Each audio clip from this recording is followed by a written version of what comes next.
Hi gang, you got Jake here, and you're listening to Ghostly Activities. On today's episode, I'm going to fill you in on 9 creepy Christmas traditions that deserve a comeback.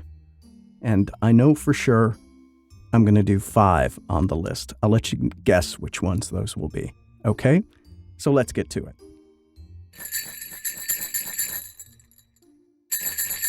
The holiday season is known for joy, warmth, and cheer.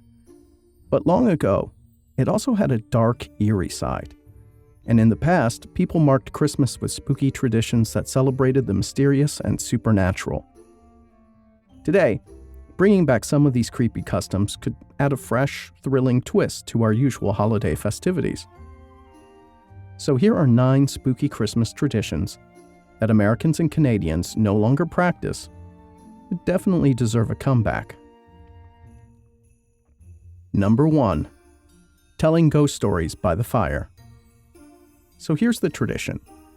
Before Halloween became the go-to time for ghost stories, people shared their spookiest tales on Christmas Eve. Families would gather around the fire to tell ghost stories, often inspired by the long, dark nights and the idea that spirits roam more freely in winter. So let's bring it back, and what we can do is invite our friends and family over to share ghost stories on Christmas Eve. Reading classic ghost tales or swapping personal spooky encounters can create an eerie, magical atmosphere. I gotta say, I'm looking forward to doing that one. Number 2 is Krampusnacht, or Krampus Night. You may have heard of this from the movie that came out in, I think it was 2015 or 2016. But that tradition, celebrated on December 5th, Krampusnacht brings Krampus, the horned creature who punishes naughty children. You know, he gets out this broom that kind of looks like a bunch of sticks and whips kids, which I'm not opposed to brats getting a whooping. Anyway, in parts of Europe, people dress as Krampus and parade through the streets, adding the thrill of fear to the festivities. So bring it back. Try a Krampus-themed event or costume contest. Embrace the scarier side of Christmas with decorations or costumes inspired by Krampus. Oh, and by the way, I have 3 new Krampus poems I'm going to record and make available on the podcast. So it's the perfect reminder that Christmas has a dark side too. Number 3 is the Yule Lads and Christmas Monsters. This tradition comes from Iceland. And 13 mischievous Yule Lads visit children's homes in the days leading up to Christmas. Each night, one of these pranksters leaves treats or tricks. There's also Grilla, a terrifying giantess who punishes misbehaving kids in the Icelandic stories. Bringing it back, so add a Yule Lad character to your holiday decorations, or use the idea for an advent calendar that delivers both treats and harmless pranks. It's fun, spooky, and the kids will think twice about misbehaving. So I'm not necessarily opposed to this. Number 4, and I'm totally going to mispronounce this. It's Mari Lwyd, or the Grey Mare.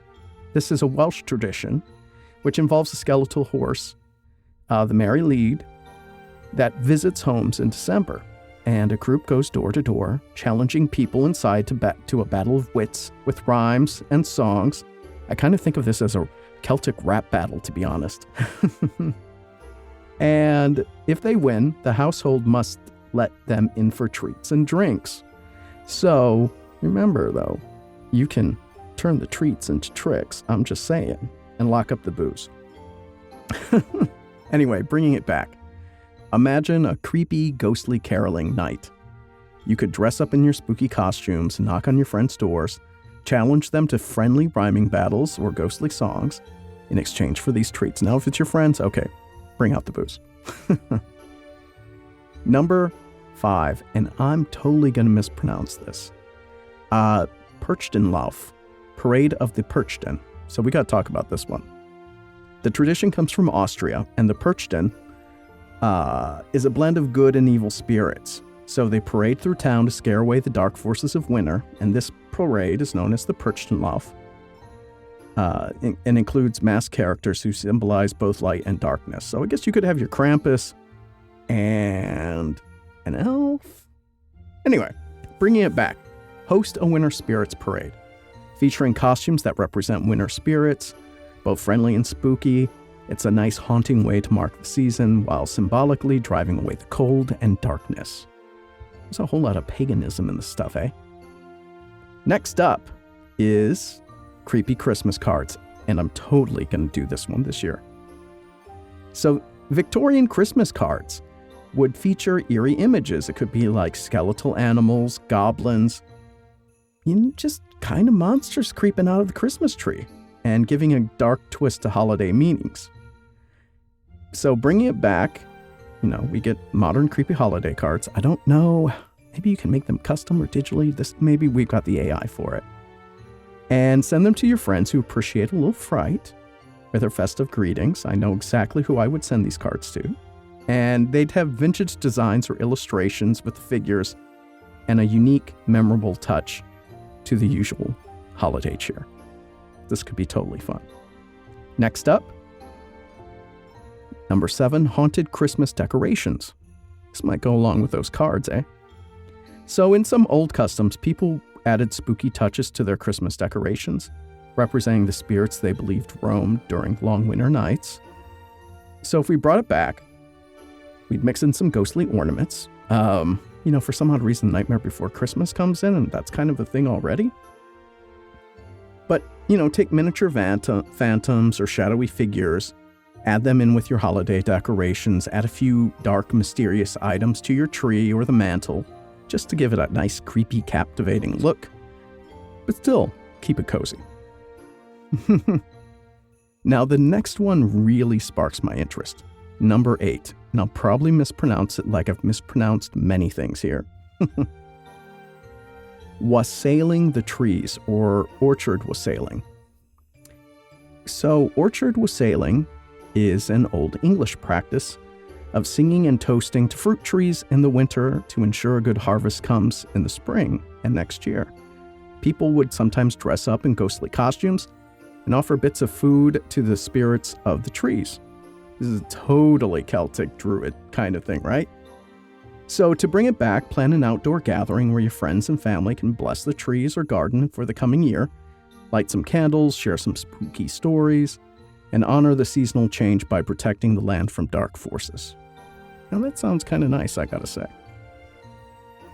And lastly, number 9, celebrating the bleak season with festive haunts. So, from December through mid-January, ancient cultures saw winter as a dangerous time, food was scarce, and spirits, dark spirits, people, were always near. So gatherings were held to reflect on the survival through the harshest season with a haunting atmosphere. So to bring it back, acknowledge the dark side of winter with a seasonal gathering, with you telling haunted tales, lighting candles, and enjoying a bunch of festive food. So it's like maybe add a little creep to Christmas dinner if you celebrate Christmas. And then you've got your eerie decorations.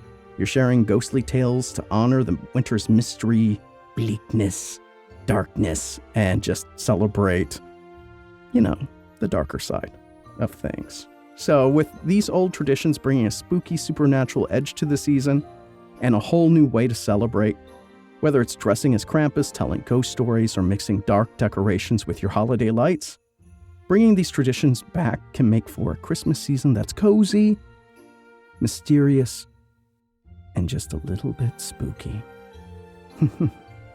So this is just my quick episode, folks. I just wanted to make something for you. I know I haven't been as consistent for it, but I do have Ghostly coming back, and it's going to be more of an interview type show. I'm going to be on with my best ghost bro, Merle. You might know him from Spaced Out Radio. And also Wendy from Mystic Moon Cafe, if you remember our radio show. And we'll just be, shooting the shit, talking about spooky things, having a little bit of fun.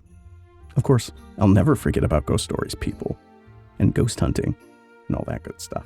So anyway, if you like this podcast, please subscribe, rate, review, share, tell your friends about it. It really helps. And I'll probably be back in a week with the first episode. It's going to be about gadgets. All right, take care.